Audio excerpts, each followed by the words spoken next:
Beberapa hari yang lalu Indonesia mendapatkan musibah di Cianjur berupa gempa. Susahnya belum selesai, sedihnya belum usai, disusul kemudian dengan Gunung Semeru. Mungkin kita bertanya-tanya, kenapa Indonesia begitu banyak mendapatkan musibah dari Allah Subhanahu wa taala? Maka ketahuilah, sesungguhnya Allah Subhanahu wa taala tidak akan memberikan musibah kepada kita kecuali Allah menginginkan suatu kebaikan untuk kita. Rasulullah sallallahu alaihi wasallam bersabda, "Man yuridillahu bihi khairan yusib minhu."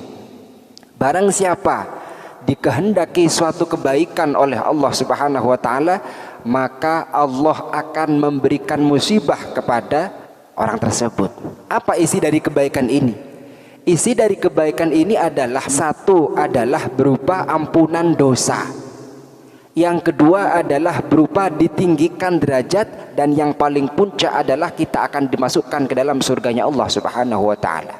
Berkaitan dengan ini, saya pernah membaca satu kisah di dalam kitab Al-Fawaidul Mukhtarah. Kisahnya begini. Ada dua malaikat sedang berdialog. Paham berdialog ya? Berbicara.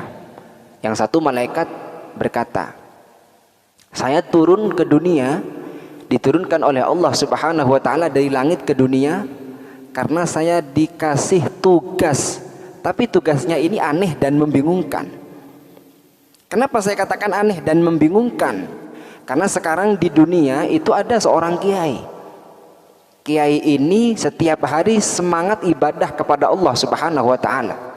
Keadaannya kiai ini sekarang dalam keadaan sekarat. Tahu sekarat ya? Karena keadaannya sekarat, akhirnya kiai ini merasakan kehausan yang sangat luar biasa. Kebetulan di samping kiai ini ada air 1 gelas. Saya, kata malaikat, ditugaskan oleh Allah Subhanahu wa taala untuk menumpahkan gelas yang berada di samping kiai. Lah ini kan aneh dan membingungkan. Kenapa? Karena kiai yang setiap harinya ibadah kepada Allah Subhanahu wa taala, setiap harinya menyembah kepada Allah Subhanahu wa taala, menjelang kematiannya keinginannya tidak dikabulkan oleh Allah Subhanahu wa taala. Malaikat yang satu menjawab, "Saya diturunkan oleh Allah Subhanahu wa taala dari langit ke dunia, itu juga dikasih tugas. Tugasnya juga aneh dan membingungkan." Kenapa? Karena sekarang di dunia ada orang kafir. Orang kafir sekarang keadaannya juga dalam keadaan sekarat. Cuma bedanya orang kafir ini ketika sekarat ingin memakan ikan laut. Tahu ikan laut ya? Ikan yang berada di laut, namanya ikan laut. Karena ia ingin memakan ikan laut, akhirnya sebagian dari keluarganya pergi ke laut yang berada di belakang rumahnya. Kebetulan pada hari ini di laut yang berada di belakang rumahnya tidak ada satupun ikan laut yang tersisa. Yang ada itu di tempat yang sangat jauh. Saking jauhnya jarak antara tempat tersebut dengan laut yang berada di belakang rumahnya orang kafir itu terpisah oleh 7 laut. Saking jauhnya. Kata malaikat yang satu, "Saya ditugaskan oleh Allah Subhanahu wa taala untuk menggiring, untuk membawa ikan laut yang ada di sana, digiring, dibawa sampai ikan-ikan ini sampai di laut yang berada di belakang rumahnya orang kafir." Akhirnya apa? Akhirnya orang kafir ini menjelang kematiannya keinginannya dikabulkan oleh Allah Subhanahu wa taala. Ini kan aneh dan membingungkan. Kenapa? Karena orang kafir yang setiap hari durhaka kepada Allah, setiap hari tidak pernah menyembah kepada Allah, menjelang kematiannya keinginannya dikabulkan oleh Allah Subhanahu wa taala. Akhirnya dua malaikat ini sama-sama bingung. Kenapa? Satunya bingung dengan kisah kiai, satunya bingung dengan kisah orang kafir. Karena kisahnya berkebalikan, bertolak belakang. Akhirnya ketika keduanya sama-sama bingung, turunlah malaikat yang ketiga memberikan penjelasan. "Wahai kedua malaikat, tenang, tenang.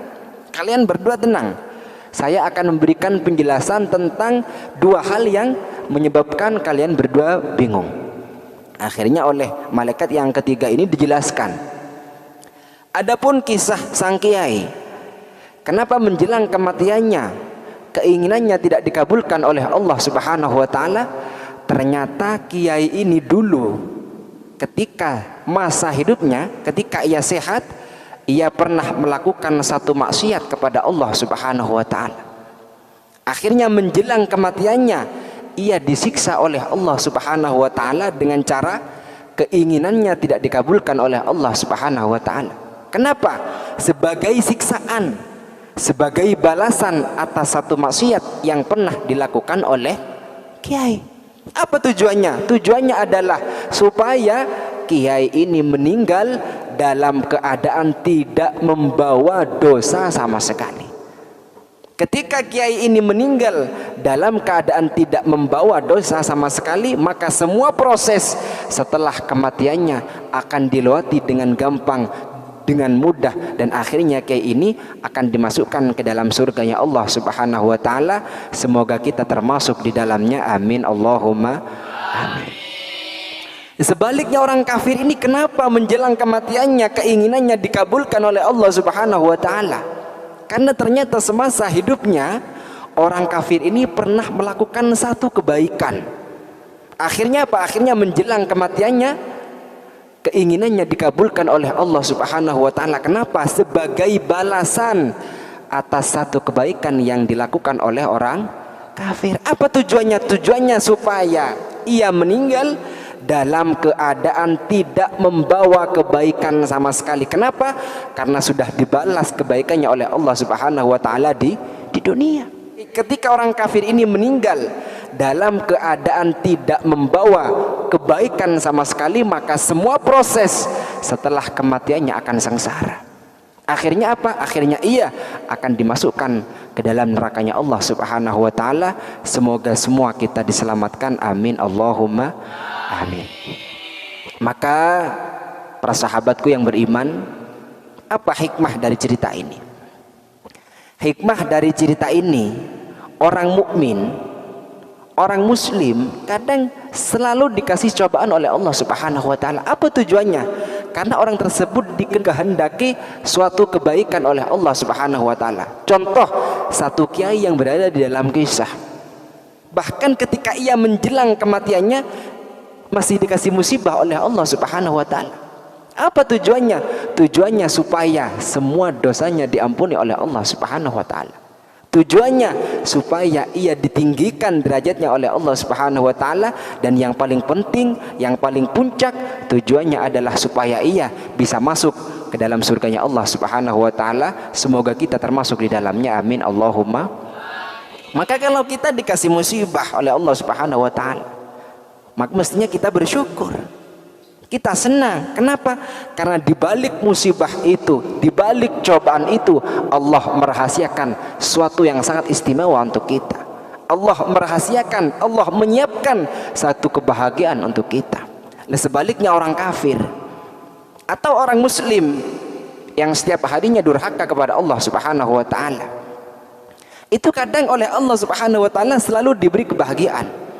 Terkadang selalu diberi kenikmatan oleh Allah Subhanahu wa taala. Tapi jangan bahagia, jangan bangga. Kenapa? Karena orang kafir atau orang muslim yang setiap harinya durhaka kepada Allah, itu diberi nikmat oleh Allah sebenarnya bukan nikmat. Namanya adalah istidraj. Apa istidraj? Istidraj itu adalah secara zahir nikmat. Kelihatannya saja nikmat, tapi itu hakikatnya adalah siksaan dari Allah Subhanahu wa taala.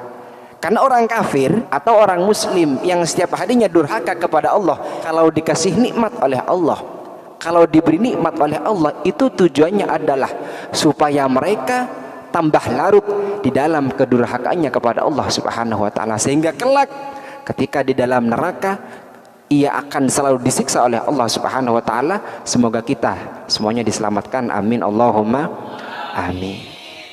Maka jangan heran ketika kita melihat orang yang setiap hari berjudi ternyata dagangannya lancar.